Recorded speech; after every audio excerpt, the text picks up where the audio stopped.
யாரையுமே உருவாக்க முடியாது. ஒரு 10 கமலஹாசனை உருவாக்க முடியாது, 10 சிவாஜி கணேசனை உருவாக்க முடியாது, 100 எம்ஜிஆரை உருவாக்க முடியாது. அவர்களாக தோன்றினாதான். ஏன்னா அவர் என்னை அறிமுகப்படுத்துகிற அளவுக்கு அவர் வளரணும். இன்னொன்று, ஏன்னா அவர் வந்து 2-3 வயசுலாம் பார்த்தவர். இந்த மாதிரி அரசியல்வாதிகளை தாக்கி படம் எடுத்தால் நாங்கள் லைசன்ஸை கூட கேன்சல் பண்ணுவோம், படம் ஓட விட மாட்டோங்கிற மாதிரி பிஎஸ் பாண்டியன் தான் சொன்னார். கன்னிப்பருவத்திற்கு அப்புறம் ஏன் எனக்கு படங்கள் இல்லை அப்படின்னா, டிஸ்ட்ரிபியூட்டர்ஸ் என்னை கேட்கக்கூடிய அளவுக்கு நான் இல்லவே இல்லை. Bhagyaraj is the dominating character, but Rajesh is the ஹீரோங்கிற மாதிரி என் மனசில் பட்டுது. நீதிமான் 7 முறை விழுந்தான் மீண்டும் எழுந்து நிற்பான். எம்ஜிஆர் லைஃப்லேயும் எப்படி இருக்குது, சிவாஜி அண்ணன் லைஃப்லேயும் இருக்குது. நான் பார்த்துருக்கேன். இந்தியாவில் இருக்கேன் பூரா சாமியை கனெக்ட் பண்ணியே சொல்கிறான். அது என்னன்னு எனக்கு புரியலை. இந்தியாவில் இருக்காங்கல்ல சாதுக்கள், சித்தர்கள், அவங்க எல்லாமே கடவுளை கனெக்ட் பண்ணி தான் சொல்கிறாங்க. ஆனால் வெளிநாட்டில் யாருமே இது வரைக்கும் சொன்னதில்லை. நீங்கள் பார்த்துருக்கீங்களா? இல்லை. தாமஸ் ஆல்வா எடிசன்லேருந்து, மார்கோனியிலேருந்து.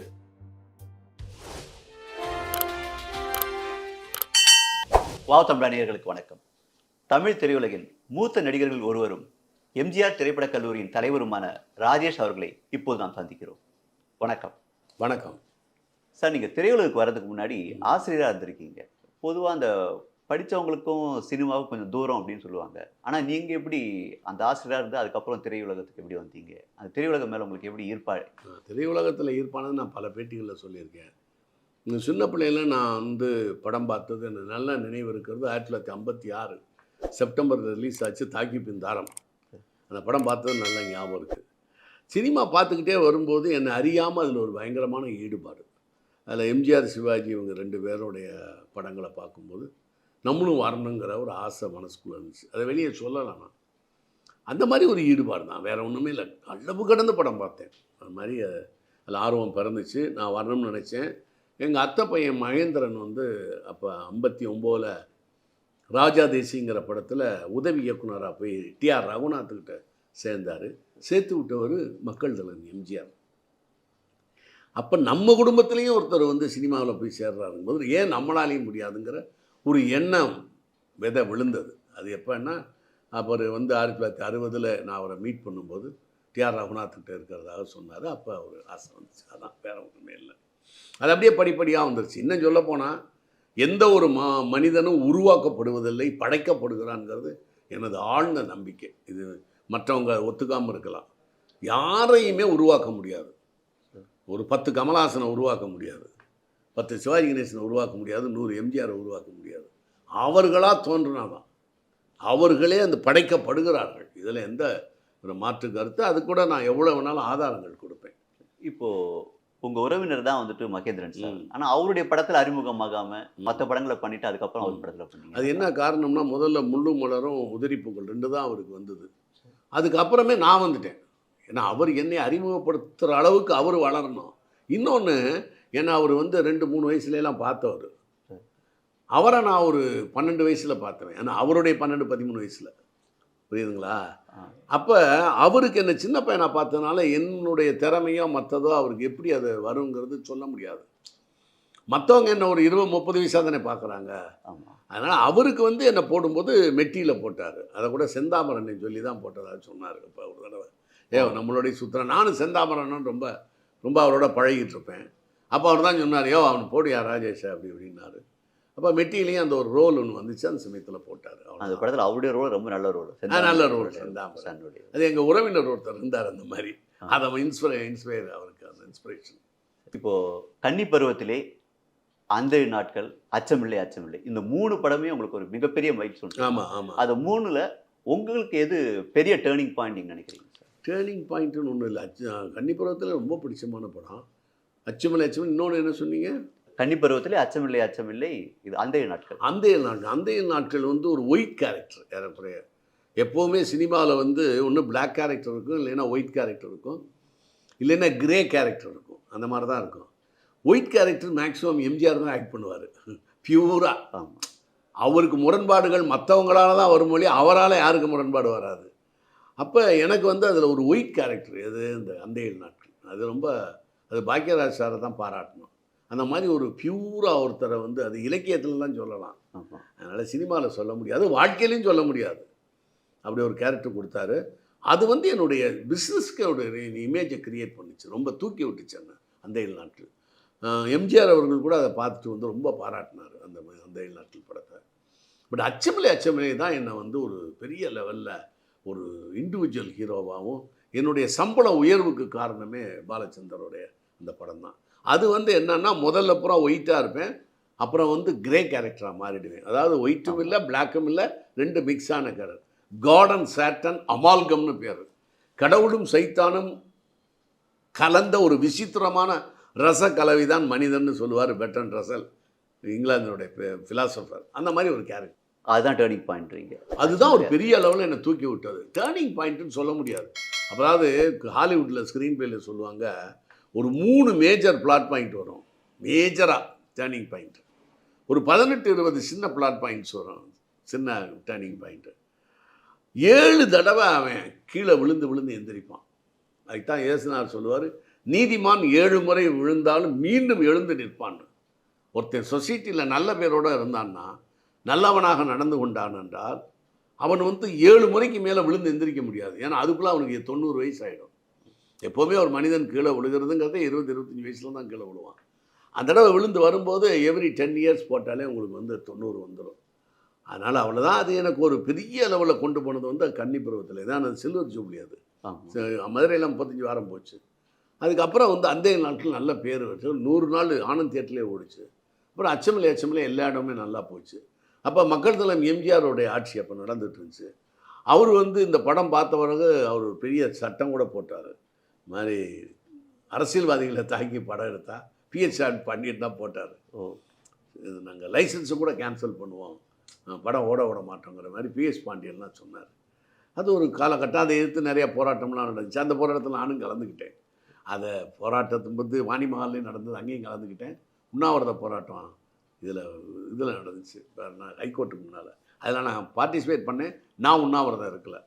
எனக்கு உண்ணாவிரதம் இருக்கிறதுல அது ஒன்றும் உடன்பாடு கிடையாது. எப்போவுமே நான் ஒரு வேளை கூட சாப்பிடாமல் இருந்ததில்லை. ஆமாம் ஆமாம். இப்போது கன்னி பருவத்திலே படத்தில் நீங்கள் ஹீரோ, பாக்கியராஜ் சார் வந்து வில்லன். அப்படி இருக்கும்போது அந்த நாட்களில் வந்து அவர் தான் ஃபுல் டாமினேட்டட் ஹீரோ. அப்படி இருக்கும்போது நீங்கள் எப்படி ஒத்துக்கிட்டீங்க? ஏன்னா அப்போ நீங்கள் பீக்கில் இருந்திருப்பீங்க இல்லையா? அப்போ ஒரு 6 மாதம் நான் வேலை இல்லாமல் இருந்தேன் கன்னி பருவத்தில் வரும்போது. கன்னி பருவத்தில் வந்து ஓஹோன்னு ஓடின பிறகு அது ஏன் இருந்தேங்கிறதுக்கான பிஸ்னஸ் ஆங்கிளில் பார்த்தீங்கன்னா, கன்னி பருவத்திலே ஃபுல் தமிழ்நாடு பூரா ரிலீஸ் வந்து அவருடைய தயாரிப்பாளர் மதிப்பிற்குரிய எஸ்.ஏ. ராஜகண்ணன் அவர் ரிலீஸ் பண்ணி 6 லட்சம் ரூபாய் ஃபஸ்ட் காப்பி வந்தது. அவருடைய காஸ்ட்டு 65 லட்ச ரூபா கலெக்ட் பண்ணார். அந்த படம் கலெக்ட் ஆகிடுச்சு. அதுவே டிஸ்ட்ரிபியூட்டர்ஸ் இருந்திருந்தா அவங்கெல்லாம் லாபம் பெற்றிருந்தா என்ன போடுங்கன்னு ரெக்கமெண்ட் பண்ணுவாங்க. ஆமாம், அது இல்லவே இல்லை. அப்போ அந்த நாட்களுக்கு அப்புறம் நான் ஏன் அது கன்னி பருவத்திற்கு அப்புறம் ஏன் எனக்கு படங்கள் இல்லை அப்படின்னா, டிஸ்ட்ரிபியூட்டர்ஸ் என்னை கேட்கக்கூடிய அளவுக்கு நான் இல்லவே இல்லை. அது ஒன்லி ராஜகண்ணன் சாரால் தான் அதோடைய பிஸ்னஸ் டாக்டிக்ஸ் எல்லாம் யூஸ் பண்ணதுனால தான் அந்த படம் ஓஹோன்னு ஓடிச்சு, அட்வர்டைஸ்மெண்ட் பண்ணாருன்னு வந்துச்சு. அந்த நாட்களுக்கு நான் ஒரு 6 மாதம் நான் வீட்டில் ஒன்றுமே இல்லாமல் இருந்தேன். நான் அதில் சந்தேகம் இல்லை. ஆகஸ்ட் மாதத்துலேருந்து ஜனவரி வரைக்கும்னு வச்சுக்கோங்களேன். ஆகஸ்ட்னா ஏறக்குறைய ஜூன் ஜூலையிலேருந்தே ஜனவரி மாதம் புக் பண்ணுறாரு அந்த 7 நாட்கள். அப்போ நான் அதை கதை கேட்டேன். என்னமோ ஒன்று ஆபத்தில் மாட்டிக்கிட்டோம், ஏதோ ஒரு மரக்கட்டையை பிடிச்சா அது நீந்தி கரையேறுவோம். அந்த மாதிரி நேரத்தில் தான் எனக்கு அந்த 7 நாட்கள் வந்துச்சு.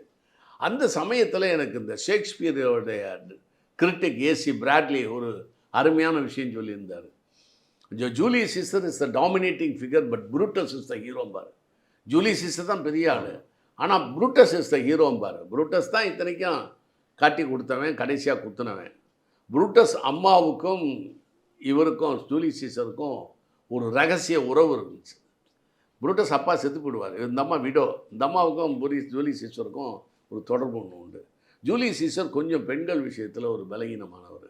அவர் அதுக்கு அடிக்ட் ஆகிட்டார், மதுவுக்கு அடிமையான மாதிரி. அதனால் வந்து அந்த கேரக்டர் மெயினாக இருந்துச்சு. அதாவது மெயினான கேரக்டர் வந்து புரூட்டஸ் மாதிரி. இந்த படத்தில் டாக்டர் மெயினான கேரக்டர் மாதிரி எனக்கு தெரிஞ்சு. Bhagyaraj is the dominating character but Rajesh is the ஹீரோங்கிற மாதிரி என் மனசில் பட்டுது. அதை பார்த்தோன்னா சரி நான் ஒத்துக்கிட்டேன். இல்லாதனால தான் ஒத்துக்கிட்டேன். ஆனால் அந்த படம் தான் எனக்கு மிகப்பெரிய ஒரு இமேஜையும் பெரிய ஒரு நல்லவன் என்பதை போல ஒரு பெரிய இதை உண்டு பண்ணிச்சு. அது அவர் வாயாலே சொன்னார் பாக்யராஜ். ராஜேஷனுடைய அந்த ஆனந்துங்கிற கேரக்டர் மனசில் நிற்கிது அப்படின்னு சொன்னார். இப்போ நீங்கள் சொன்னீங்க கன்னி பருவத்திற்கு அப்புறம் 6 மாதம் சும்மா இருந்தீங்க. அந்த மாதிரி உங்களுக்கு அடிக்கடி ஒரு சின்னதாக ஒரு ஃபால் வந்திருக்கா? இத்தனையும் நீங்கள் நிறைய ஹிட் படம் கொடுத்துருக்கீங்க. இந்த 3 படம் இல்லாமல் சிறை கொடுத்துருக்கீங்க, ஆலய தீபம், நிறைய படம் உங்களுக்கு வந்து ஹிட்டாக இருக்குது. ஆனால் ஏன் உங்களுக்கு அந்த ஃபாலும் ஹையும் மாறி மாறி வந்துட்டே இருந்துச்சு? அதான் நான் சொன்னேன்ல, நீதிமான் 7 முறை விழுந்தால் மீண்டும் எழுந்து நிற்பான்னு. எம்ஜிஆர் லைஃப்லேயும் அப்படி இருக்குது, சிவாஜி அண்ணன் லைஃப்லேயும் இருக்குது. நான் பார்த்துருக்கேன். நீங்கள் எல்லாரும் அவங்களுடைய பயோகிராஃபிலாம் எடுத்து படிச்சீங்கன்னா, மக்கள் தலைவர் எம்ஜிஆர்லாம் படிச்சீங்கன்னா, உங்களுக்கு நாடோடி மன்னனுக்கு அப்புறம் திருடாதே தான். அது இடையில பூரா ரொம்ப டவுனாக இருந்தார் எம்ஜிஆர். அதே நாடோடி மன்னனே அவர் தூக்கி நிறுத்துறதுக்கான ஒரு சொந்த படம் எடுத்ததே அதுக்கு தான். ஏன்னா எல்லாருக்குமே படத்தில் பார்த்தீங்கன்னா ஹீரோயின் அலிபாபா 42களில் பானுமதி தான் டாமினேட் பண்ணுவாங்க. அந்த மாதிரி இருக்கும். இது மாதிரியெல்லாம் நிறையா சிவாஜி அண்ணனுக்கே இந்த உயர்ந்த இதுக்கப்புறம் வேறுனா ஜெமினியனுடைய மோட்டார் சுந்தரமில்ல, அதுக்கப்புறம் அவருக்கே தொய்வு இருந்துச்சு. அதுக்கப்புறம் தான் அவர் திருவிளையாடலாம் நடிக்க ஆரம்பித்தார். எல்லாருடைய லைஃப்லேயும் இருக்கும் மேலே கீழே போகிறது. அப்படி எனக்கு வந்து அது இருந்துச்சு, அது சந்தேகமே இல்லை. அந்த மாதிரி அது என்னுடைய ஜாதக அமைப்பு தான். எனக்கு ஜாதகம் கொஞ்சம் தெரியும், ஜாதகத்தில் நம்பிக்கை உண்டு. அதனால் சிறைங்கிற ஒரு படம் ரிலீஸ் ஆகிச்சு. அந்த சிறையை நீங்கள் சொல்லலை, சிறை ஓகோன்னு ஓடிச்சு. சிறை ஓடும்போது தான் எனக்கு 7.5 சனி ஸ்டார்ட் ஆகிச்சு எனக்கு. இப்போ அதனால தான் டவுன் ஒரு 7-8 வருஷம். அப்போ தான் நான் இதுக்கெல்லாம் போக ஆரம்பித்தேன், ரியல் எஸ்டேட். சார், நீங்கள் பல கேரக்டர் பண்ணாலும் உங்களுக்குன்னு டெய்லர் மேட் அப்படின்னு சொன்னாங்க பொலிட்டிஷியன் கேரக்டர் சொல்லலாம். இப்போ அச்சமில்லை, அப்புறம் மக்கள் என் பக்கம், அப்புறம் வந்து இருவரெல்லாம் நல்லா அண்டர்பிளே பண்ணியிருக்கீங்க. ஆள் மனசுல கொஞ்சம் அரசியல் இருக்கிறது தான் அதுக்கு ஒரு காரணம். அது நிச்சயமா. சின்ன பிள்ளைலேருந்து அரசியல் மீட்டிங்லாம் 11 வயசுல மீட்டிங்லாம் கேட்டேன். 57 எலெக்ஷன்ல நான் கூடவே போயிருக்கேன். எனக்கு அப்போ 8 யாருக்காக பிரச்சாரம் அந்த மாதிரி பிரச்சாரம்லாம் போல. அவங்களோட அந்த காங்கிரஸ்காரங்க தான். எங்க டிஎம்கே இதெல்லாம் தெரியாது. அப்போ 57 எனக்கு டிஎம்கேலாம் தெரியாது. எனக்கு கம்யூனிஸ்ட் தெரியும். ஏன்னா நிறைய பேர் அரெஸ்ட் பண்ணி அப்போ எல்லாம் நிறையா. நான் அந்த வடமதுரைங்கிற ஊரில் இருந்தேன். அப்போ ஈரோடு மதன கோபால் அப்படி இப்படிம்பாங்க பெரிய ஆளுங்கள்லாம். கம்யூனிஸ்ட் கட்சிக்கு தெரியும், அந்த அருவா சுத்தியலுங்கிறதெல்லாம் தெரியும். ஆனால் டிஎம்கே எனக்கு அவ்வளோ தெரியாது. எனக்கு 58 ஒரு நாடோடி மன்னன் வரும்போது தான் டிஎம்கே தெரியும். எனக்கு 57 எலெக்ஷனில் தெரியாது. அப்புறம் நம்ம கூடவே போகிறது, இப்படி பார்க்குறது, இதில் எல்லாம் ஒரு ஈடுபாடு வந்துச்சு. பேச்சாளர்கள் பெரிய அப்போயெல்லாம் இப்போ இந்த சினிமா நடிகர்களுக்குள்ள பவர் மாதிரி அப்போ அண்ணாவுக்கு ஜீவாவுக்கெல்லாம் இருக்கும். ராம்மூர்த்தி, கல்யாண சுந்தரம், அப்புறம் சின்ன அண்ணாமலை, நம்ம சின்ன அண்ணாமலைக்கெல்லாம் ரொம்ப பேர் இருக்கும். அந்த மீட்டிங்லாம் நாங்கள் போய் கேட்குறது, இவங்கள மாதிரி நம்மளும் பேச்சாளராக வரணுங்கிறது. இப்போ கல்கி அவங்கெல்லாம் இருப்பாங்களா. அதனால் அந்த மாதிரி ஒரு பெரிய குரூப் இருந்துச்சு. அதில் ஒரு ஈடுபாடு வந்து இதில் என்னமோ அரசியல்லாம் தெரிஞ்சுக்கிட்டா அவன் பெரிய அறிவாளின்னு அப்படி சின்ன பிள்ளையில் ஒரு அந்த அந்த குழந்தை பருவ ஆசை அப்படி இருந்துச்சு. அப்போ நிறைய பேர் பார்த்து அந்த பாடி லாங்குவேஜ் அதெல்லாம் வந்துருச்சு, எல்லாம் உள்ளுக்குள்ளே வந்துருச்சு. எப்போவுமே ஒருத்தர் மேலே ரொம்ப ட்ரூ லவ்வில் இருந்தீங்கன்னா அவங்க உள்ளுக்குள்ளே வந்துடுவாங்க, நமக்குள்ளே அவங்கள இழுத்துருவோம் நம்ம. அதில் உங்களை ரொம்ப ஈர்த்த தலைவர் யார் சார்? அது பாடி லாங்குவேஜ் அந்த இது, அதாவது கொள்கையை விட பாடி லாங்குவேஜ் அந்த மாதிரி இதெல்லாம் உங்களை ஈர்த்த தலைவர்? அப்படி இல்லை, எல்லாரையுமே நான் ஒன்றா நினைச்சேன்னா.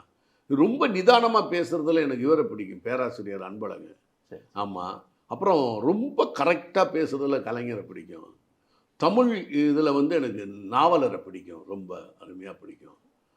கண்ணதாசன் சார்லாம் ப்ரிப்பரேஷன்லாம் பண்ணவே மாட்டார். அவர் வாட்டுக்கு வந்து பேசிகிட்டு இருப்பார். மேடையில் யார் இருக்கான்னு கூட தெரியாது அவருக்கு. திரும்பி திரும்பி பார்த்துக்கிட்டு இருப்பார். இப்படி இப்படி பார்த்து பேசுவார். நோட்டீஸையும் பார்த்து பேச மாட்டார். அன்றைக்கி ப்ரோக்ராம் இருக்குல்ல, அதையும் பார்த்து பேச மாட்டார். அந்த மாதிரிலாம் இருப்பார். ஆனால் அவருக்கு அருவி மாதிரி வரும், வாயை திறந்தா எல்லாமே வரும். அந்த மாதிரி ஒரு ரொம்ப நான் மிரண்டது, ஆளை பார்க்குற மாதிரி ஒரு அறிவுக்காக நான் பார்த்தது வந்து அண்ணா, பி ராமமூர்த்தி, நம்ம பெரியார்.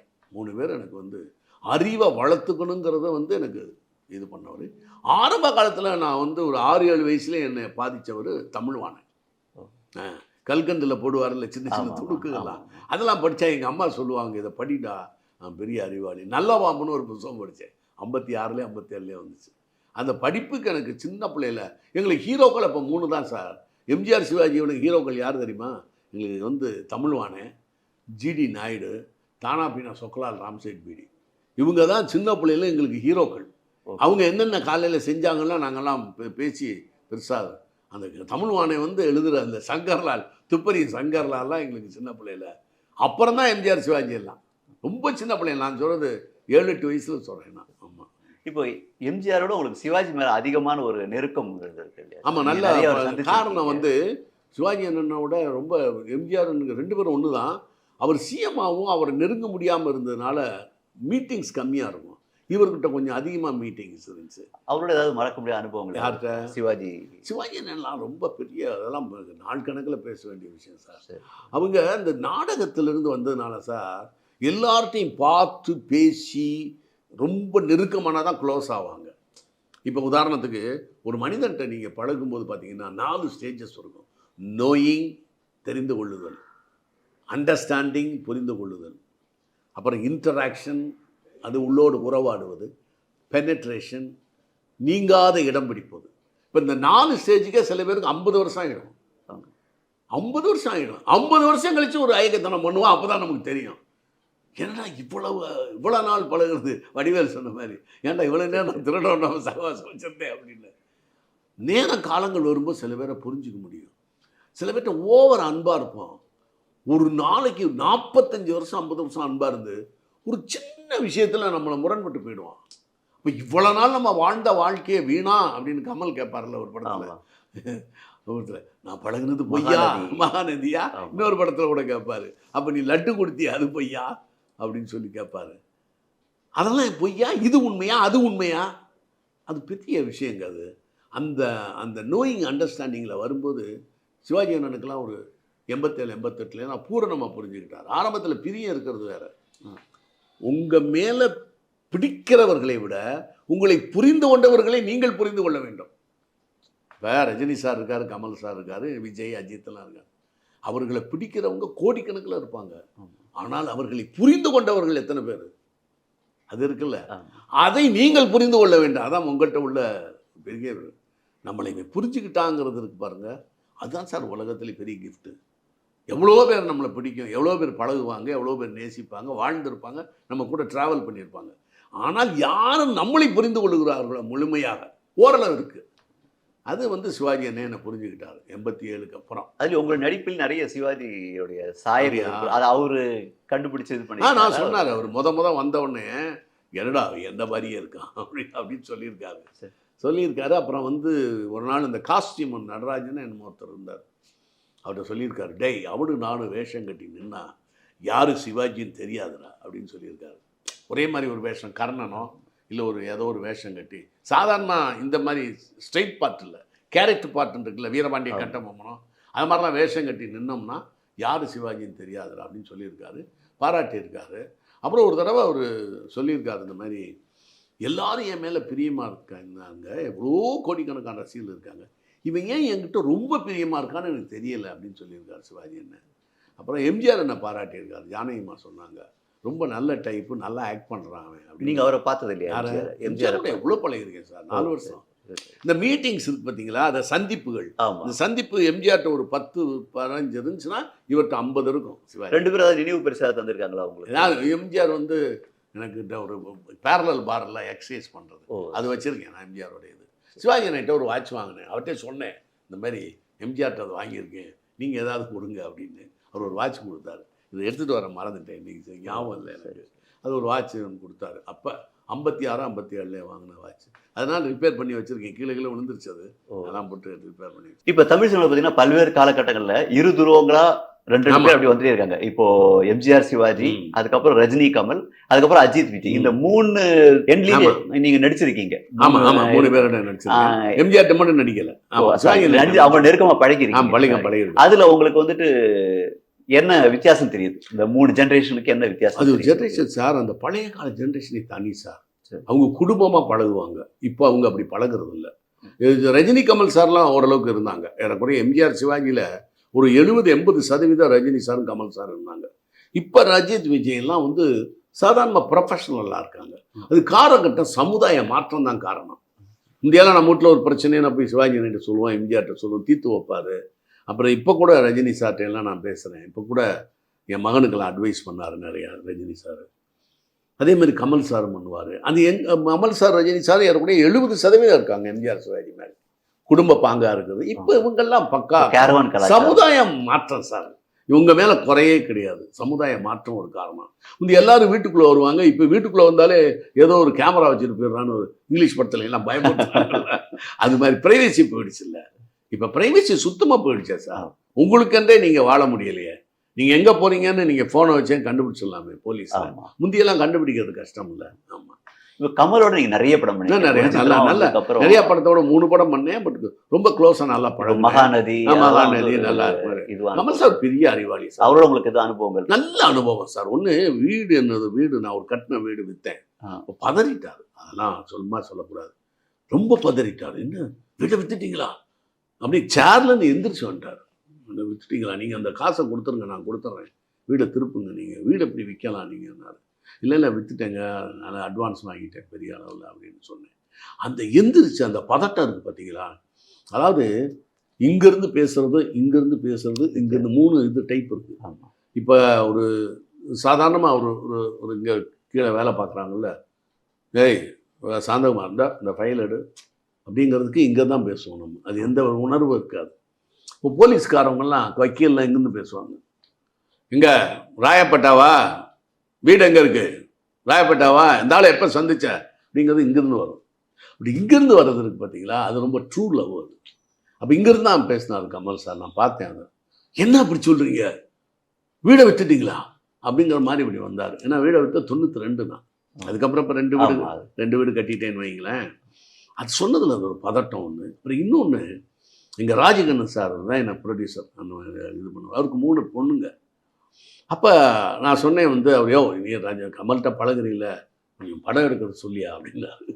அப்போ நான் ஒரு ஆள் சொன்னேன் கமல் சார்கிட்ட, சார் 3 பொம்பளை பிள்ளைங்க இருக்குது, அவர் கொஞ்சம் ஹெல்ப் பண்ணிங்கன்னா கொஞ்சம் சில கடன்கள்லாம் தீர்ந்துடும் அப்படின்னு. அதில் எடுத்தால் தான் மகாநதி. அதில் நிறைய கடன் அடைச்சார் ராஜகண்ணன் சார். அது நான் சொல்லி அவர் கமல் சார் செய்ததுங்கிறது பெரிய விஷயம். இது வந்து என்னுடைய வாழ்க்கையில் ஏற்பட்ட அனுபவத்தை கமல் சார்கிட்ட சொல்கிறேன். கமல் சார்கிட்ட ஏற்பட்ட அனுபவம் அந்த விஷயம் ஒன்று. அப்புறம் வந்து என்னை வந்து ஒரு டைரக்டராக போடணும்னு ஆசைப்பட்டார். காலங்கள் வந்து ஒத்துழைக்கலை எனக்கு. நான் ஒரு சின்ன பிரச்சனையினால யோசிப்பேன், நான் கொஞ்சம் எமோஷ்னல் டைப் நான், அது மாதிரி. அதனால ரொம்ப மாபெரும் அறிவாளி கமல். நல்ல திறமைகள் உண்டு. இவ்வளவு திறமைகள் ஒட்டு மொத்தமாக எனக்கு ஹாலிவுட்லேயே இல்லை யார்ட்டையுமே. நான் பார்த்தேன், நான் எல்லா நடிகர் யார் வேணான்னு சொல்லிட்டோம், இவ்வளவு திறமை ஒரு நடிகர்கிட்ட ஹாலிவுட்டில் இல்லை. அவங்க டான்ஸ்னால் ஃப்ரெட் ஆஸ்டேர்னா டான்ஸ் மட்டும் ஆடுவார். இப்போ நீங்கள் கிளின்ட் ஈஸ்ட்வுட் அப்படின்னா கௌபாய் பிக்சர் ஆக்ட் பண்ணுவாங்க. ஸ்டெலான்னு சொன்னால் அந்த பாடியை வச்சுட்டு பண்ணுவாங்க. மார்லன் பிராண்டோனா பல வேஷங்கள் போடுவார். கிட் டக்லஸ்னால் அவரு ஒரு டைப்பு. ஆனால் எல்லாத்தையும் டான்ஸ் ஆடுறது, ஃபைட் பண்ணுறது, பல வேறு வேஷங்கள் போடுறதுன்னா ஹாலிவுட்டில் ஒரு 10-15 ஹீரோக்களுடைய மொத்த திறமையும் தான் வளர்த்துக்கிட்டதுங்கிறது அது கமல் சார்ட்ட ஒரு பெரிய ஆச்சரியமான விஷயம். அது இந்தியாவிலே ஒரு மிகப்பெருந்த பல்வேறு திறமைகளை உள்ளடக்கிய ஒரு அதில் என்ன எந்த சந்தேகமும் இல்லை. அந்த அளவுக்கு உங்களுக்கு ரஜினியோட நெருக்கம் கிடையாது? ரஜினி சாரோட நல்ல நெருக்கம். ஆனால் படங்கள் செய்யக்கூடிய வாய்ப்புகள் இல்லை. ஒரு படம் வந்துச்சு, இந்த மிஸ்டர் பாரத்தை ஏதோ ஒரு படம் வந்துச்சு. அப்போ நான் நிறைய படங்கள் பண்ணிக்கிட்டு இருந்தேன். என்னுடைய இப்போ கூப்பிட்டா நடிச்சிருவேன். அப்போ வந்து என்னோட இதுக்கு வந்து கொஞ்சம் அவர் பெரிய ஸ்டார் இல்லை, சூப்பர் ஸ்டாரு. அவரோட போய் நடித்தோம்னா நம்ம கேரக்டர் இதாகிடுமோன்னு நினச்சி கொஞ்சம் பயந்தேன். அப்புறம் எனக்கு டேட்ஸ் கிடைக்கல அந்த நேரம். அதனால் ஒரு தடவை விட்டுட்டேன். அப்புறம் பாட்சா அந்த மாதிரி ஏதோ 2 படம் அப்படி மிஸ் ஆனோன்னா அதுலேருந்து அப்படியே ஆயிடுச்சு. நான் பண்ணது வந்து தனிக்காட்டு ராஜா பண்ணேன். அப்புறம் வந்து இன்னொரு படம் வந்து இது தாய் வீடு பண்ணேன். அப்புறம் இன்னொரு படம் வந்து சித்திரமைன்னு ஒரு படம். அதை அவருடைய நண்பர் விட்டல் எடுத்த படம் தான். அதில் ஒரு கெஸ்ட் வேஷம் பண்ணுவார். 2 படம் தான் நான் நடித்தேன். 2 பேரும் காம்பினேஷனில் வர மாதிரி சீன்ஸுகளை வெட்டிட்டாங்க தனிக்காட்டு ராஜாவிலே. அந்த வாய்ப்புகள் இல்லை. இந்த ஜெனரேஷன் இப்போ அஜித் விஜய் நீங்கள் நிறைய படம் பண்ணி நிறைய படம் மாஸ்டர் பண்ணி. ஆமாம் ஆமாம். அஜித்தை பொறுத்தவரை அவர் ரொம்ப ஃப்ராங்காக இருப்பார். இப்போ என்னன்னு தெரியல, அதிகமாக பழகலை, ரொம்ப நாள் ஆச்சுன்னா. அவரோட ரொம்ப வெளிப்படைத்தன்மையாக இருப்பார், குழந்தைத்தனமாக இதயத்துலேருந்து தான் பேசுவார், அம்மார டைப்பு. விஜயெல்லாம் நான் சின்ன பிள்ளையிலே பார்த்துருக்கேன். அவர் 87 முத பார்த்தேன். அவர் ரொம்ப சின்ன பையன். எங்கள் வீட்டு கிரக பிரேஸ்க்கு வந்தார். அப்பயே பேச மாட்டார். அவர் இன்ட்ரோவர்ட் தான். அவர் அதிகமாக பேச மாட்டார். விஜய் பேச மாட்டார். அப்புறம் இப்போ சமீபத்தில் ரொம்ப பாராட்டுற மாதிரி ஒன்று பேசினார் படத்தில் நடிச்சுட்டு இருக்கும்போது. என்ன ராஜேஷ் நானும் பார்க்குறேன் 85லேருந்து அப்படியே இருக்கீங்களே எப்படி அப்படின்னு கேட்டார். மெடிக்கல் விஷயம்லாம் சொல்லுங்கன்னாரு. அதாவது மனம் விட்டு பாராட்டுறதுங்கிறது ஒரு தனி. உங்களுக்கு மிகப்பெரிய வாய்ப்புன்னு பார்த்தீங்கன்னாக்கா பெரிய பெரிய டேரக்டர்ஸ் எல்லாம் நடிச்சிங்க. மகேந்திரன், ஆமாம், ஸ்ரீதர், அதுக்கப்புறம் ஆர்சி சக்தி. அவருடைய உங்க அனுபவங்களை பற்றி சொல்லுங்க. ஆர்சி சக்தி ரொம்ப எமோஷனல் டைப். அவர் டைலாக் நல்லா எழுதுவார். வந்து பெரிய தியரிட்டிஷியன் கிடையாது அது ஆர்சி சக்தி. நல்ல டைலாக் எழுதுவார், காட்சிகளெல்லாம் நல்லா விளக்குவார். அந்த ஒரு பெரிய உணர்ச்சி வசப்பட்டவர், டக்குன்னு அழுதுருவார். இப்போ கேபி கொட்டாரக்கரான்னு ஒருத்தர் இருந்தார், பாசமலர் கதை. அவர் எப்படி சொல்லும் போதே அழுக ஆரம்பிச்சிருவார். அவர் எமோஷ்னல். அது மாதிரி ஆர்சி சக்தி எமோஷ்னல் டைப்பு. சூதுவாதம் இல்லாதவர், ரன்னிங்னஸ் எல்லாம் இல்லாதவர். ஆமாம், அது மாதிரி டைப்பு. ஒரு படத்தில் 4 படம் நடித்தேன் நான். மணக்கணக்கு, தாலிதானம். இப்போ பாலச்சந்தர் சார் வந்துட்டு உங்களுக்கு அவ்வளோ தொடக்கத்தில் வாய்ப்பு நடிக்கிறதா இருந்து அதுக்கப்புறம் கமலுக்கு போயிடுச்சு. ஆனா அதுக்கப்புறம் உங்களுக்கு மிகப்பெரிய ஒரு மாற்றத்தை 10 கொண்டு வந்து வருஷம். அச்சமில்லை படத்துல அவருடனான உங்க அனுபவங்கள் அந்த இது. பாலச்சந்தர் சார் வந்து ரொம்ப வெளிப்படைத்தன்மை உண்டு சார். எதுனாலும் தெரியலன்னா கேட்பாரு. இந்த தெரிஞ்ச மாதிரிலாம் பண்ண மாட்டார் பாலச்சந்தர். பாலச்சந்தர்கிட்ட உள்ள பெரிய ப்ளஸ் பாயிண்டே அதான். அது என்ன அது தெரியல அப்படின்னு. அது மாதிரி தான் ஒரு தடவை ஏதோ ரித்விக் கடாக்கை பற்றி என்னமோ சொன்னேன், மறுத்துட்டார் பாலச்சந்தர் சார். அது கிடையாது ஏன்ட்டார். அப்படி அடுத்த நாள் வந்து வெரிஃபை பண்ணிட்டு வந்து சாரியா சொன்னது தப்பு அப்படின்ட்டார். நீ தான் ஏன் சொன்னது கரெக்ட் அப்படின்னாரு. அந்த இதில் அந்த இன்னொரு படம் ஒன்று பண்ணேன், அந்த படத்தில் சொன்னார். அப்போ ஒரு விஷயத்தை சொல்லும் பொழுது தெரியாததை தெரிந்து கொள்ளுவது, அது இன்னொரு பெரிய விஷயம் என்னென்னா அதை அண்டர்ஸ்டாண்ட் பண்ண முடியலையா, எக்ஸ்பிளைன் பண்ண இன்னொரு தடவை அப்படிம்பார். இப்போ உதாரணத்துக்கு ஒன்று கேட்குறாருன்னு வைங்களேன் பாலச்சந்தர் சார், நம்ம சொல்கிறோம், அது அவருக்கு புரியாமலும் இருக்கலாம், இல்லை அவருக்கு டைக்ரெஷன் இருக்கலாம், வேற ஏதாவது திங்க் பண்ணியிருக்கலாம். அசோசியேட்டட் இமேஜஸ் தானே.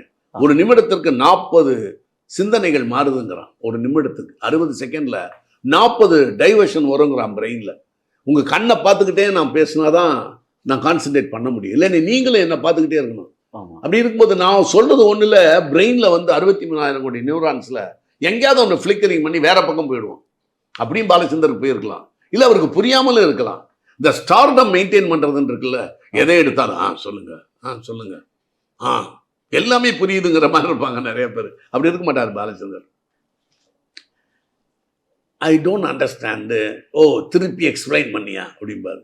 அது என்ன சொன்னது அப்படிம்பாரு. அதே மாதிரி தெரியாத வேர்டு வந்துட்டாலும் கேட்பாரு. ஜெமினி கணேசன்ட்டே அது உண்டு. ஜெமினி சென்டர் இன்ட்ராசைக்கிக் கான்ஃப்ளிக்ட் அப்படின்னு திருப்பி ரிப்பீட் பண்ணுனார் ஜெமினி கணேசன். திருப்பி ரிப்பீட் பண்ணு அப்படின்னார். Intrapsychic conflict sir, intrapsychic conflict it's a new word. எங்கேயா பிடிச்சாத அப்படின்னாரு. இல்லை சார் ஒரு ஃப்ரெண்டு சொல்லி கொடுத்தாரு அப்படின்னு. நல்லா இருக்கியா, நான் கேள்விப்படல அந்த அந்த வேர்டு அப்படின்னாரு. அதெல்லாம் வந்து இன்டலெக்சுவல் ஹானஸ்டி. அதெல்லாம் ஒரு மேதாவிகளுக்கு ஒரு அறிவாளிகளுக்கு உள்ள நேர்மை அது.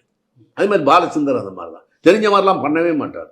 நான் உடனே கேட்டுருவேன், யாராக இருந்தாலும், சின்ன பையனாக இருந்தாலும், என்ன சொல்லு, அது எங்கே படித்த, இந்த புக்கை காமி, வேர்டை காமி, உடனே டிக்ஷனரி எடுப்பேன், செல்ஃபோன் எடுப்பேன், உடனே பார்த்துருவேன். அதெல்லாம் டிலே பண்ண மாட்டேன் நான்லாம். அதெல்லாம் நான் கம்யூனிஸ்டுகள்கிட்ட இருந்து கற்றுக்கிட்டேன். பெரிய பெரிய கம்யூனிஸ்டுகள் எது தெரிலன்னு உடனே கேட்பாங்க. மாதிரி ஒரு ஃபோட்டோ வச்சுருக்கோம்னா, இங்கே ஸ்டீவ் மேக்னு ஒரு நடிகர் ஃபோட்டோ வச்சுருந்தேன். எங்கள் வீட்டுக்கு ஒரு கம்யூனிஸ்ட் வந்தார். இது யார் சார் அது அப்படின்னு கேட்டார். நிறைய பேர் கேட்க மாட்டாங்க. என்ன சார் இது தாமஸ் ஆல்வா எடிசன் தெரியலையா அவங்களுக்குன்னு சொல்லிவிடுவோம்ல. அந்த மாதிரி இது ஸ்டீவ் மேக்னு நடிகர் படம். இவர் யாருங்க இவர் அப்படின்னா, ஸ்டீவ் மேக்னு நடிகர். இவரையே வச்சுருக்கீங்கன்னார். ரொம்ப பிடிக்கும் சார், அதான் வச்சேன். ஓஹோ, நீங்கள் சினிமாவில் பெரிய ஆளாக வந்துடுவீங்க சார்னாரு. இப்போ 75, 76 அந்த கம்யூனிஸ்ட். அது இப்போ எங்கே இருக்காருன்னு தெரில. அப்படியே ஒரு பெரிய ஒரு விஷயமா இருந்தாலும் சின்ன விஷயமா இருந்தால் தெரியலைன்னு சொல்லணும். போலித்தனமான ஆக்டிங் என்று இருக்கக்கூடாது எதுவுமே. அது பாலச்சந்தர்ட்டையும் உண்டு, இவர்கிட்டையும் உண்டு.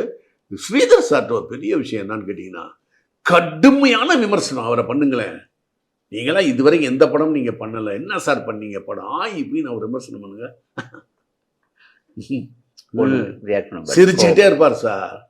தட் இஸ் இஸ் ஒப்பீனியன் அப்படிம்பாரு. நீங்கள் போய் கேட்டீங்கன்னா, என்னங்க ராஜேஷ் இப்படி பேசாமல் இருக்கீங்கன்னா, விவரம் இல்லாத பேசுகிறாப்புல நம்ம என்ன சொல்கிறது. No debate, no polemics, no discussion sir, no argument அப்படிம்பாரு. ஸ்ரீதர்ட்ட நான் சொன்னேன்னா, என்ன சார் அந்த படம் அப்படி பண்ணீங்க, இதை ஏன் சார் பண்ணலை அப்படின்னு. அதுக்கெல்லாம் அவர் சிரிச்சுக்கிட்டே இருந்துட்டு அதுக்கப்புறம் அவர் சொன்னார், இந்த இதை வந்து நம்ம கல்யாண பரிசை வந்து ராஜ்கோபர் தான் எடுக்கணும்னு சொன்னாராம். கல்யாண பரிசு இருக்கு பார்த்தீங்களா, அதில் ஜெமினி கணேசன் இது இவர் நம்ம பேருன்னா இது சார் நெஞ்சில் ஒரு ஆலயத்தை கல்யாணகுமார், முத்துராமன், தேவியா, இந்த 3க்கும் கல்யாணகுமார் வேஷத்தை வந்து நான் செய்கிறேன், அந்த சுனில் தத்தை போடுங்க, அது இதுக்கு போடு, அதாவது முத்துராமன் வேஷத்துக்கு, தேவியா வேஷத்துக்கு நர்கீஸை போடுங்க. அவர் ரியல் லைஃப் அது சொல்லியிருக்காரு. வாவ் தமிழாக்கு லைக் பண்ணுங்க, ஷேர் பண்ணுங்க, மறக்காம சப்ஸ்கிரைப் பண்ணுங்க. இந்த வீடியோ உங்களுக்கு பிடிச்சிருக்குல்ல, இந்த மாதிரி நிறைய இன்ட்ரெஸ்டிங்கான வீடியோஸ் வாவ் தமிழால இருக்கு. மிஸ் பண்ணாம பாக்குறதுக்கு லைக் பண்ணுங்க, சப்ஸ்கிரைப் பண்ணுங்க. வாவ் தமிழாவோட சேர்ந்து உங்க லைஃபை என்ஜாய் பண்ணுங்க. நான் சொல்றது உங்களுக்கு புரியும் நினைக்கிறேன் ஸ்ரீதர். ஆர்கே ஸ்டுடியோவிலே எடுக்கிறேன் நான். உடனே இவர் கோச்சிக்கிட்டு என்கிட்ட சொன்னார் அந்த குழந்தைத்தனத்தை. என்ன ராஜேஷ் என்கிட்ட வந்து கேஸ்டிங் சொல்கிறாரு, உடனே ராஜ்குமார் யாரையோ புக் பண்ணேன், உடனே மீனா குமார் யாரையோ புக் பண்ணி டக்குன்னு போட்டு தில்லைக்கு மந்திரன் அந்த படத்தை நினைப்பார், படம் எடுத்துட்டேன்னு சொல்லி. இப்போ நான் பண்ணது உள்ள ரைட்டை தப்புன்னு இப்போ யோசிக்கிறேன் அப்படின்னாரு. அதெல்லாம் ரொம்ப மிகப்பெரிய ஒரு மனிதர் ஸ்ரீதர். அப்புறம் ஒரு நாள் வந்து திலீப் குமாரை வச்சு படம் எடுக்கணும்னு சொன்னாங்களாம். சரி திலீப் குமாரை வச்சு படம் எடுக்கணும், அவரை போய் பார்ப்போம் ஃப்ளோர்லேன்னு போனால் டைரக்டர் மார்க்கில் நிற்கிறாராம் திலீப் குமார், கிரேனில் இருக்காராம். அவர் எப்படி தெரியும்னு பார்க்குறாரு. யூடியூப்ல அவன் எப்படி நடிக்கிறான்னு போனா எங்கடா திலீப் குமாரை காணோம்னு பார்த்தா திலீப் குமார் கேமராவில் கிரேனில் உட்காந்துட்டு பார்க்குறாராம். மார்க்கில் அந்த டைரக்டர் நிற்கிறாராம். அந்த டைரக்டர் பேர் சொல்ல விரும்பலை. பார்த்தோன்னா ஐயோ இந்த கதி தான் நமக்கா, வேணாம்ப்பான்னு ஒதுக்கிட்டேன். கொஞ்சம் ஃப்ளெக்சிபிளாக இல்லை, வயசு காரணம், அந்த சின்ன வயசுலேயே அந்த டைரக்டர் ஆகிட்டேன். அப்படி இருந்தாலும் ஒரு பெருந்தன்மையான சுய விமர்சனம் இருக்குது பார்த்தீங்களா. கம்யூனிஸ்டத்தில் சொல்லுவாங்க, ஒருத்தர் சுய விமர்சனம் பண்ணணும், கடுமையான விமர்சனம் பண்ணணும், செல்ஃப் கிரிட்டிசிசம். அது பண்ணுறதில்ல ஸ்ரீதர் பெரியாள். ஸ்ரீதர் பெரியாள் மிக மிக அருமையான மனிதன். அப்புறம் எனக்கு தெரிஞ்சு நம்ம சாங் எடுக்கிறதுலாம் நீங்கள் யாரையுமே நான் குறை சொல்லலை. நான் என் காலத்தில் ரொம்ப நான் ரசித்தது ஸ்ரீதர் சார், ராமண்ணா, சங்கர், பழைய கே சங்கர்.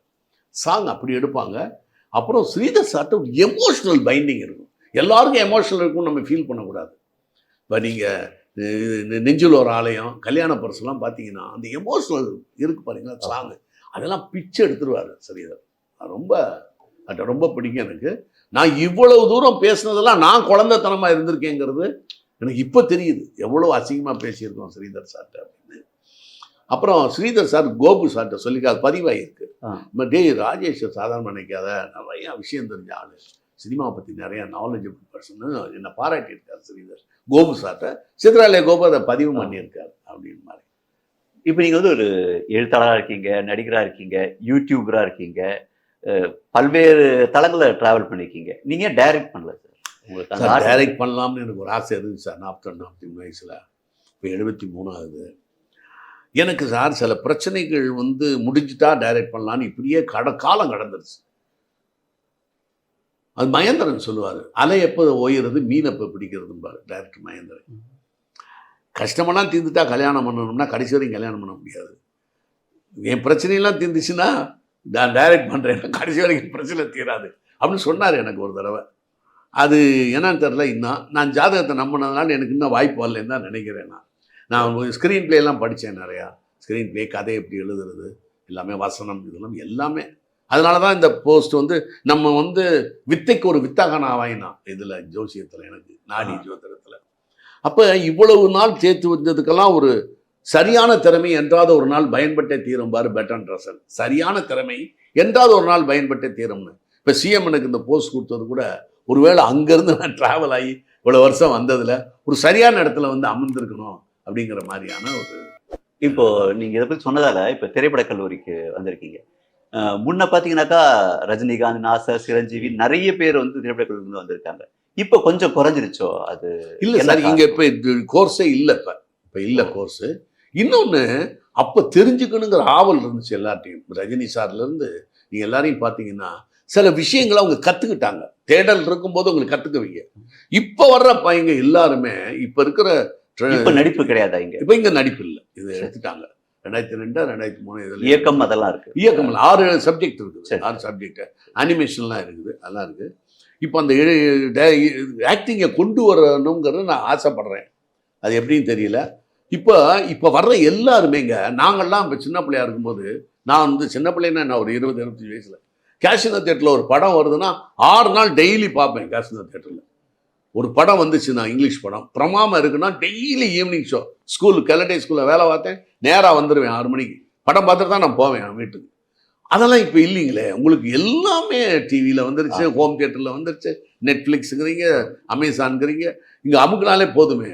அப்போ இன்புட்ஸ் அதிகமாக இருக்குது உங்களுக்கு. இன்றைக்கி இருக்கிற யங்ஸ்டர்ஸ் பெரிய பொன்னான வாய்ப்பு. இன்றைக்கி இருக்கிற யங்ஸ்டர்ஸுக்கு அவ்வளவு இன்புட்ஸ் இருக்குது, அசோசியேட்டட் இமேஜஸ் இருக்குது, எல்லாமே பார்த்த உடனே டக்கு டக்குன்னு பிடிச்சிக்கிறாங்க. இப்போ என்னுடைய பேர பிள்ளைங்களுக்கு எனக்கும் என் மகனுக்கு எவ்வளோ வித்தியாசம் இருக்குன்னு எனக்கு தெரியுது. ஆக இன்றைக்கி இருக்கிறவங்க எல்லாருமே நிறையா பேர் தலையில் எல்லாம் நயகரா ஃபால்ஸ் மாதிரி அறிவு இருக்குது, கொட்டிக்கிட்டே இருக்குங்கிற மாதிரி சில பேர் தப்பாக புரிஞ்சுக்கிறாங்க. நிறைய யங்ஸ்டர்ஸ் பிரமாதமாக பண்ணியிருக்காங்க எல்லாமே நான் பார்க்குறேன். இப்போ நான் எங்கள் இன்ஸ்டியூட்லேயே ஒரு 10 படம் கொடுத்து ஃபெஸ்டிவலுக்கு அனுப்புறதுக்கு சொன்னாங்க. 9 படத்தை செலக்ட் பண்ணேன். பிரமாதமாக இருக்குது. இங்கே இருக்க மாணவர்கள் எடுத்து. ஆமாம் சார், இங்கேருந்து படிச்சுட்டு போன பையங்க 10 பேர். நான் அவங்க நம்பர்லாம் கேட்டிருக்கேன், நான் பாராட்டணும்னு சொல்லி. என்ன மாதிரி பண்ணியிருக்காங்க தெரியுமா? குறைஞ்ச பட்ஜெட்டில் இந்த லொக்கேஷனுக்குள்ள இதுக்குள்ளே வச்சுக்கிட்டு ஒரு 17 நிமிஷம் 20 நிமிஷம் படம் பண்ணுறது ஷார்ட் ஃபிலிம்ங்கிறது சாதாரணமான விஷயம். அவ்வளவு அறிவு இருக்குது பையங்களுக்கு. அப்புறம் நடிப்பை வந்து அவங்கெல்லாம் முந்தி ஸ்டேஜிலேருந்து நாங்கள் வந்தோம். நான்லாம் ஸ்டேஜ் பண்ணியிருக்கேன் பிள்ளை. அப்புறம் டிவிக்கு வந்தோம், அப்புறம் சினிமாவுக்கு வந்தோம்.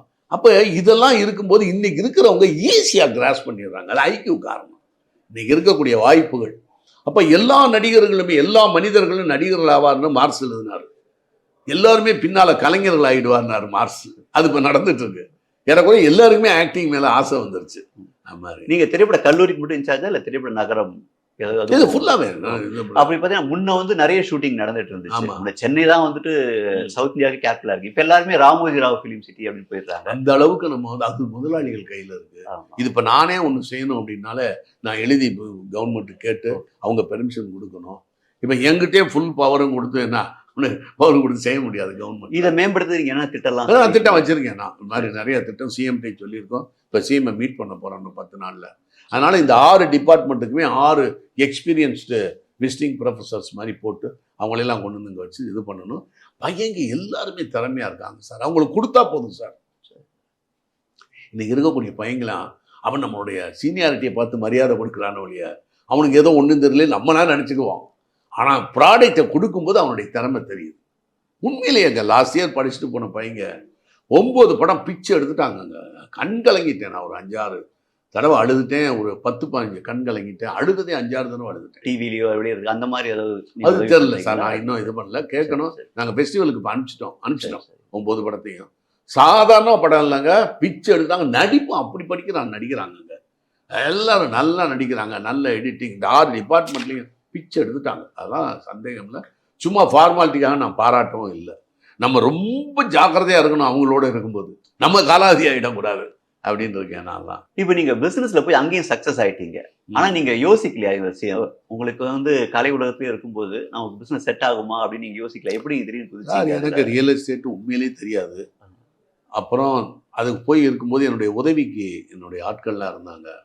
சார் நேரம் காலங்கள் வரும் பொழுது தேடி வரும் காலமெல்லாம் தேடி வரும் காலம் வந்தால் செல்வமெல்லாம் ஓடி வரும்னாரு கண்ணதாசன். நமக்கு என்ன டைம் வருதோ அந்த நேரம் நல்ல நேரம். ராகு திசையில் ஃபர்ஸ்ட் ஆஃப் இருந்துச்சு. அதனால் எனக்கு நல்லா எல்லாம் வேலை செஞ்சோம், நல்லா வந்துச்சு. எனக்கு உண்மையிலேயே ரியல் எஸ்டேட் பிடிக்காது. எனக்கு பிடிக்கவே பிடிக்காது. ஏன்னா அதுக்குள்ளே நிறையா ப்ராப்ளங்கள் இருக்குது. ரியல் எஸ்டேட்டை வந்து ஆரம்பத்துலேருந்தே ஒருத்தன் அதுக்குள்ளே புகுந்து வந்து மாஸ்டர் ஆகணும். என்னுடைய நேரம் காலங்கள் அது அதிர்ஷ்டம் அதுக்குள்ளே செஞ்சேன். இது அறிவு left side real estate, right side தான் சினிமா. லெஃப்ட்டையும் ரைட்டையும் ஒன்று பண்ணி 2ல் சக்ஸஸ் ஆனது சாதாரணமான விஷயம் அல்ல. அது என் ஃப்ரெண்டு ஒருத்தர் சொன்னார், நீங்கள் எமோஷ்னலான துறையிலேருந்து செரிபரலான துறைக்கு போகிறீங்கன்னாரு. என்ன பண்ணுறது அப்படின்னு போயிட்டேன். வருத்தம் இருக்க தான் செய்யுது. அது கண்ணதாசன் ஒரு பாட்டு சொல்லுவார், பாதையெல்லாம் மாறி வரும், பயணம் முடிந்துவிடும், மாறுவதை புரிந்து கொண்டால் மயக்கம் தெளிந்துவிடும். அது எனக்கு பாட்டு நல்லா தெரியும் எனக்கு. அதனால் வாழ்க்கை மாறிக்கிட்டே போகும். ட்விஸ்ட் அண்ட் டர்ன் வரும், அப்ஸ் அண்ட் டவுன்ஸ் வரும். கடைசி வரைக்கும் நம்மளோட ஹெல்த் மிக மிக முக்கியம் சார். நான் உடம்பை வச்சுக்கிறதுல நம்பர் 1 நான். உணவு, தண்ணீர், காற்று இவைகளெல்லாம் மிக மிக முக்கியம். கெட்ட பழக்கங்கள், உடலை கெடுக்கக்கூடிய எந்த பழக்கமும் எனக்கு கிடையாது. சிகரெட்டோ மதுவோ இல்லை கஞ்சாவோ புகைப்பழக்கமோ எதுவுமே கிடையாது எனக்கு. சீட்டாட்டமோ இல்லை வந்து ரேஸுக்கு போகிறதோ இந்த மாதிரி அடிக்ஷன்ஸ் எதுவுமே கிடையாது எனக்கு. இன்னும் மற்ற பழக்க வழக்கங்களும் கிடையாது. நைட்டு 9:30 மணிக்கெலாம் பெட்டுக்கு போயிடுவேன். காலையில் 5:30 மணிக்கு மேலே தூங்க மாட்டேன். இது கரெக்டாக இருப்பேன். இதனால் ஹெல்த் நல்லா இருக்குது. இந்த வயசில் எதையும் சாப்பிடுவேன். அதான் முக்கியமான விஷயம். விருப்பப்பட்ட உணவையும் சாப்பிடுவேன். ஆமாம். அதனால் இதுதான் சார் கோடிகள். 1000 கோடி வச்சுருந்தா கூட நீங்கள் 3 வேளை சாப்பிட முடியாதே சார் நிறைய பேர். அப்புறம் இந்த வயசில் நிறைய பேர் ஆஸ்பத்திரியில் இருப்பாங்க, நிறைய பேர் உயிரோடவும் இல்லை. இது நான் திமிரா சொல்லலை, பெருமையாக சொல்லலை. இதுதான் பெரிய பெரிய பாக்கியம். எவ்வளவு நீங்கள் பேர் எடுத்தாலும் பிள்ளைய பேரை கெடுத்துருமேங்க. ஒரு ஆணோ பெண்ணோ தலை நிமிர்ந்து நடக்க முடியாமல் இல்லாத ஒரு ஹீரோ, அது வந்து பாக்கியம்தான். பாக்கியம்தான், அதிர்ஷ்டம் தான். ஏறக்குறைய எனக்கு அதிர்ஷ்டம் தான். அதே பயந்துகிட்டே வாழ்க்கை. Fear of God is the beginning of wisdom வாரியர்ஸ்னார். கர்த்தலுக்கு பயப்படுதலே ஞானத்தின் ஆரம்பம். பயப்படுத்தினா கோலம் இல்லை. ஒரு சின்ன விஷயம் கூட நம்ம செய்யும்போது, பார்த்து செய்யும்போது, பயப்படும் போது நமக்கு அது வந்து வரவே வராது. சில பேர் தவறுகளே சாதாரண செய்கிறாங்க, பயப்படாமல் செய்கிறாங்க. எந்த ஒரு விஷயத்துக்கும் ஆக்ஷனுக்கும் ரியாக்ஷன் ஒன்று இருக்கும், நியூட்டன்ஸ் 3rd லா. அதனால் அது நிச்சயமாக இருக்கும். அதை பயப்பட்டுக்கிட்டே இருப்பேன் நான். நீங்கள் அரசியலில் வந்து ஜானகி அணியில் அதிமுக ரெண்டா பிரிஞ்சது இப்போ ஜானகி அணி தீவிரமாக இருந்தீங்க. அதுக்கப்புறம் ஏன் அதுலேருந்து அரசியல் வந்து வெளியே வந்தீங்க நீங்கள்? எனக்கு அரசியல் பிடிக்கும். என்னால் அரசியல்வாதிகளோடு என்னால் உறவாட முடியாது. என்னுடைய குணத்துக்கு அரசியல் படிக்கிறது, பார்க்குறது, பேசுகிறது எல்லாமே பிடிக்கும். ஆனால் அவர்களோடு போய் ஒரு கட்சியில் இணக்கமாக இருந்து என்னால் முடியாது. இது என் குணத்துக்கு ஒத்து வரல. ஆனால் எம்ஜிஆர் மறைந்த பிறகு எனக்கு ஜானகி மேனை கூப்பிட்டு அனுப்பிச்சாங்க. இந்த மாதிரி அது வந்து கூப்பிட்டது நம்ம ஃப்ரெண்டு வந்தார். அவர் பேர் மறந்துட்டேன். அவர் தான் என்னை வந்து கூப்பிட்டாரு. ஜானகிமா கூப்பிட்றாங்க. நான் முதல்ல போகலை, உண்மையிலேயே போகலை. அதுக்கப்புறம் நீங்கள் வாங்க அப்படின்னாரு. நான் இந்த எம்ஜிஆர் இறந்து மே மாதம் வரைக்கும் 6 மாதம் இருக்குல்ல, டிசம்பரில் இறந்தார் எம்ஜிஆர். மே மாதம் அதுக்குள்ளே என்னுடைய பழைய வரலாறுலாம் எடுத்து படித்தேன் ஃபுல்லாக. இடையில் கொஞ்ச நாள் விட்டுட்டேன், நான் அரசியல் ஈடுபாடில். அதெல்லாம் எடுத்து படித்து நான் ஒரு தயாராகிட்டேன் போய் பேசலான்ட்டு. அப்புறம் வந்து தருமபுரியிலே எங்கள் முதல் மீட்டிங் போட்டாங்க ஜானகி மாணி. அப்போ போய் நான் பேசினேன் ஏறக்குறைய ஒரு 6 மாதம் வரைக்கும் நான் அதில் ஈடுபாடு வச்சு எல்லாம் பேசினேன். மெம்பர் ஆகலை, பச்சை குத்த மாட்டேன்னு சொல்லிட்டேன். மெம்பரும் ஆகலை, நான் எதுவுமே இல்லை. போய் பேசினேன். 2-3 மீட்டிங்லேயே ஜானகிமா கண்டுபிடிச்சிட்டாங்க. ரொம்ப அருமையாக பேசுகிறாரு, க்ரௌடெல்லாம் நிற்கிறது, நிறைய விஷயதாரி, அதில் ஆடியன்ஸ் வர்றாங்க, ராஜேஷ் பேசுகிறான்னு வர்றாங்க அப்படிங்கிற மாதிரி சிஐடி ரிப்போர்ட்லாம் கொண்டுச்சு. அப்போ ஜா அணின்னு தான் இருந்தாங்க. அப்புறம் 6 மாதம் இருந்தேன். அப்போயே நான் வந்து ஜெயலலிதா அம்மாவும் ஜானகிமாவும் இணைஞ்சாதான் முடியும், 2 ஸ்ப்ளிட் ஆகுனா டிஎம்கே வந்துருங்கிறது நல்லா தெரியும் எனக்கு. என் நண்பர்களும் நிறைய பேர் சொன்னாங்க. அதுக்கப்புறம் நான் ஈடுபாடு வைக்கலை. அப்படி நிறைய பேர் என்ன சொன்னாங்க, நீ ஜெயிச்சுட்டா உனக்கு பெரிய பாராட்டு விழா எடுக்கணியா, கிருஷ்ணசாமியெல்லாம் சொன்னார். அது மாதிரிலாம் இருந்துச்சு. எனக்கு அந்த பொலிட்டிக்கல் பவரில் போய் எனக்கு ஒரு ஆசை இல்லை. பவர் மெக்லமேனியாம்பா, சேரில் போய் உட்காரணுங்கிற ஒரு ஆசை இருக்கணும். அது சின்ன பிள்ளையிலேருந்து இருக்கணும் உங்களுக்கு. அது எனக்கு இல்லை. ஏன்னா எனக்கு இன்னை யாரும் கேள்வி கேட்கக்கூடாது, இன்னை யாரும் குற்றம் சொல்லிடக்கூடாது, நம்ம நல்லா இருக்கணும், ஜாலியாக இருக்கணும், கட்டுப்பாடு இல்லாமல் இருக்கணும். இப்படித்தானே இருக்கேன் நான். எப்போ வேணாலும் போகலாம், எப்போ வேணாலும். இதுனா சிஎம்னா 1000 லட்சக்கணக்கான பேர் கேள்வி கேட்பான். ஒரு எம்எல்ஏ வட்டச் செயலாளர் கூட அத்தனை பேர் கேள்வி கேட்பாங்க. அப்போ ஜானகி ஜெயிச்சிருந்தாக்க நீங்கள் அப்படி நீடிச்சிருக்க வாய்ப்பு, ஒருவேளை வாய்ப்பு இருக்கலாம், இருந்திருக்கலாம். அப்படி எப்படி தெரியும்? ஒரு டிஎம்கே ஸ்பிளிட்டாகி இருக்கும்போது இப்போ டிஎம்கே தானே வரும், திமுக தானே வரும். அப்போ கலைஞர் வந்தார்ல. இப்போது அந்த கால டைரக்டர்ஸ் அவங்களுக்கும் இப்போதைய டைரக்டர்ஸ்னோட நீங்கள் என்ன வித்தியாசம் பண்ணுறீங்க? இப்போ நீங்கள் சேரனுடைய சேரன் ஆட்டோகிராஃப் உங்களுக்கு, அவங்களுக்கும் இந்த கால இயக்குநர்களுக்கும் அவங்களே இந்த சேரனையும் தாண்டி அடுத்த கட்டம் வந்துருச்சு. இப்போதைய இயக்குநருக்கும் என்ன வித்தியாசம் பார்க்குறீங்க? சார் நல்ல அருமையான டைரக்டர்ஸ், ரைட்டர்ஸ், டயலாக் ரைட்டர்ஸ் எல்லாருமே அருமையாக இருக்கிறாங்க. அந்த காலத்தில் கொஞ்சம் ஒரு படிப்படியாக வளர்ந்து வந்தாங்கல்ல, அது இல்லாமல் இப்போ கொஞ்சம் ஜம் கட் மாதிரி இடையில திடீர்னு வந்துடுறாங்க. சேரன்லாம் நல்ல ஒரு எமோஷ்னல் திங்கிங் தான். ஆட்டோகிராஃபெல்லாம் ரொம்ப அருமையாக பண்ணார். அதே மாதிரி சீனு ராமசாமி, எனக்கு தர்மதுரை பண்ணார்ல சீனு ராமசாமி, அதெல்லாம் ரொம்ப அருமையான இயக்குனர்கள். தியரி தெரிஞ்சுக்கிட்டு அவங்க ப்ராக்டிஸ் பண்ணாங்கன்னா பிரமாமாக இருப்பாங்க. நிறைய பேருக்கு தியரி தெரியாது. சினிமாவை பார்த்து சினிமா கற்றுக்கொண்டவர்கள் தான் நிறைய பேர். அதுக்கு தான் நான் தியரி படிக்கணுங்கிறது, எப்போவுமே தியரி படிக்கிறது. இன்றைக்கும் ஒரு எல்லாத்தையும் தெரிஞ்சுக்கிட்டதுனால தான் இன்றைக்கி நடிப்பு கல்லூரி வச்சா கூட வருவாங்களாங்கிற சந்தேகம். சிவாஜி அண்ணன் கூட அடிக்கடி சொல்லுவார், இதெல்லாம் பள்ளிக்கூடத்தில் போய் படிக்கிற படிப்பு இல்லை, இன்பானாவே வரணும். இப்போ எம்ஆர் ராதா, எம்ஜிஆர், சிவாஜி எல்லாம் பார்த்தீங்கன்னா எனக்கு 3 பேரும் திரையுலக பிரம்மாக்கள்னு சொல்லுவேன். மனிதர்கள்ட்டேருந்து மனிதர்கள் எடுத்துக்கிட்டாங்க. எதுலேயுமே எம்ஆர் ராதா படிக்கவே இல்லையே. ஏன்னா ஆக்டிங்கெல்லாம் 1, 2, 3 எல்லாம் படித்தாரா? கேரக்டர் பார்ட்டு, ஸ்ட்ரெயிட் பார்ட்லாம் தெரியுமா அவருக்கு? அவர் மனிதர்களை பார்த்து கற்றுக்கிட்டார். அதுதான் எம்ஆர் ராதா. சிவாஜி அண்ணன், எம்ஜிஆரும் அப்படி தான். அங்கே தான் பார்த்து கற்றுக்கிட்டாங்க. நாடக கம்பெனிலேருந்து வந்ததுனால அவங்க சப்கான்ஷியஸ் மைண்டில் எல்லாம் ஃபீட் ஆகி உட்காந்துருச்சு, இந்த கேரக்டர்னால் இப்படி தான் பண்ணுவாங்கன்னு. மக்கள் எங்கள் தங்கத்தில் பண்ணாருமில்ல எம்ஜிஆர், இந்த கதாகலட்சம் பண்ணுவார்ல, அது மாதிரிலாம் எந்த நடிகரும் நடிக்க முடியாதுங்க. அது பார்த்தீங்கன்னா அந்த டயலாக்கும் டிஎம்எஸ் தான், பாட்டு பாடினதும் டிஎம்எஸ் தான். எங்கள் தங்கத்தில் நீங்கள் சாங்குக்கு வாயசிடலாம், டயலாக்குக்கு வாயசிக்க முடியாதுங்க. டிஎம்எஸ், அது எம்ஜிஆர் பேசல, அது டிஎம்எஸ் பேசினது. அந்த டிஎம்எஸ் பேசினது இவர் வாயசிருக்கால. அப்போ எத்தனை தடவை அதை கேட்டிருக்கணும் எம்ஜிஆர். இப்போ நீங்கள் ஹாலிவுட் படங்களும் நிறைய பார்த்துருப்பீங்க, எல்லா படங்களும் பார்த்துருப்பீங்க. தமிழ் திரையுலகில் உங்களை பாதித்து ஒரு 10 படங்களை சொல்லணுன்னாக்கா நீங்கள் என்னென்ன படங்கள் சொல்லுவீங்க சார்? அதாவது சார், ஒவ்வொரு காலகட்டத்தில் தேவதாசன் அப்படி பாராட்டினேன் சார். தேவதாஸ், பாசமலர், அன்பேவா, இப்போ அவ்வை சண்முகி, இப்போ வந்ததில்ல அவ்வை சண்முகி. அவ்வை சண்முகிலாம் பாருங்கள், இன்னும் ஒரு 50 வருஷம் கழிச்சு போட்டுக்க அதெல்லாம் ரசிப்பாங்க. அதே மாதிரி காதலிக்கு நேரம் இல்லை, காதலிக்கு நேரமில்லை எப்போவுமே எவர் கிரீன் சார், எப்போவுமே நல்லாயிருக்கும். அதே மாதிரி மாயா பஜார்னு ஒரு படம் வந்துச்சு, அது தில்லா நம்ம குணாம்பாள், இதெல்லாம் நீங்கள் பார்த்தீங்கன்னா காலம் கடந்து நிற்கும். எத்தனை காலம் கழிச்சு நீங்கள் பார்த்தீங்கன்னாலும் நிற்கும் அந்த படம். அது இதெல்லாம் ரொம்ப அருமையான கல்யாண பரிசுக்கெல்லாம் முன்னால் இந்த லவ் ட்ரையாங்கிள்லாம் ஸ்ரீதர் நல்லா பண்ணுவார். காசாபிளாங்கான்னு ஒரு படம் வந்துச்சு 1942 நினைக்கிறேன். அதில் இன்கிரிட் பர்க்மனும் இவரும் ஹம்ப்ரி போகார்டும் நடிப்பாங்க. மைக்கேல் கார்டிஸ் டைரக்டரு மிக பிரமாதமாக பண்ணியிருப்பார். அதுதான் ட்ரையாங்கிள். அண்ணா கரீனான்னு ஒரு கதை வந்துச்சு. அந்த லியோ டால்ஸ்டாய் எழுதினார். அதை பேஸ் பண்ணி எல்லா படங்கள் வந்து இன்றைக்கி வரைக்கும் அந்த படங்கள் வந்துட்டுருக்கு. எப்போவுமே 2 ஆண் ஒரு பொண்ணு, இல்லைன்னா 2 பொண்ணு ஒரு ஆண், 2 ஆண் ஒரு பொண்ணு, இப்படி தான் வரும் கதை. அது ஸ்ரீதர் ரொம்ப நல்லா பண்ணார். அதையெல்லாம் எதிர்காலம் எப்படி இருக்கும்னு நினைக்கிறீங்க? எதிர்காலம் சொல்ல முடியாது சார். இந்த விஞ்ஞானம் கண்டுபிடிக்க அது என்ன சொல்கிறாரு மார்க்ஸ்ன்னு சொன்னால், எந்த ஒரு சமுதாயமும், எந்த ஒரு கண்டுபிடிப்பும், எந்த ஒரு தொழிலும் அது பிறக்கும் போதே அதன் அழிவுக்கான உட்கருக்களை சுமந்து கொண்டு பிறக்கிறது. கூத்து பிறக்கும் போதே நாடக கருவை சுமந்துருச்சு, நாடகம் பிறக்கும் போதே சினிமாவை சுமந்துருச்சு, சினிமா பிறக்கும் போதே டிவியை பிறகுது, டிவி பிறக்கும் போதே டிவிடி ஃபில்மு, அது இது இன்னைக்கு செல்ஃபோன் வரைக்கும் வந்துருச்சு. அதனால் ஒரு விஞ்ஞானிகள் எதை கண்டுபிடிக்கிறார்களோ அடுத்த கண்டுபிடிப்பான உட்கருக்களை சுமந்து கொண்டே அது பிறக்குதுங்கிறாரு. இல்லை, இப்போ இது கலைஞர்களுக்கு பெஸ்ட்டாக இல்லாதவங்களுக்கு மோசமாக எதையுமே சொல்ல முடியாது. குட் பெட்டர் பெஸ்ட்டுன்னு போய்கிட்டே இருக்க வேண்டியது, எதையும் சொல்ல முடியாது நம்மளால். ஆனால் அதுக்கு தகுந்தபடி உங்களை நீங்கள் மாற்றிக்கணும். ஆனால் காலம் போகும்போது யங்கர் ஜென்ரேஷனுக்கு என்ன எப்படி தெரியும்? யங்கர் ஜென்ரேஷனுக்கு இவரை நான் டிவியில் பார்த்துருக்குறேன். ஒரு பையன் அன்றைக்கி ஒரு அம்மா சொல்கிறாங்க, இதில் நம்ம பேர் என்ன, அன்றைக்கி இதில் பேர் என்ன, இது கோவா ஃபிலிம் ஃபெஸ்டிவலில் போயிருக்கேன். கன்வேயர் பெல்ட்டில் எல்லாம் வந்துக்கிட்டே இருக்கேன். கேரளாவிலேருந்து 4-5 பேர் வந்தாங்க. சூர்யாஸ் ஃபாதர் அப்படிங்கிறாங்க, பக்கத்தில் பேசிகிட்டு இருக்காங்க. என்னை போய் சிவகுமார் அண்ணன் நினைக்கிறாங்க. நான் என்ன பண்ணுவேன்? எல்லாம் சின்ன பிள்ளைங்க, எல்லாம் 30 வயசுக்குள்ளே. அப்போ சூர்யாஸ் ஃபாதர் தானே நிற்கிறது அப்படின்னு மலையாளத்தில் பேசுகிறாங்க. அது எனக்கு புரியுது. நான் எப்படி போய் சொல்ல முடியும் நான் ராஜேஷ்னா அப்படின்னு? அது மாதிரி தான் வந்த புதுசில், நான் சினிமாவில் வந்த புதுசில் சிவாஜி கணேசன் மகன்பாங்க.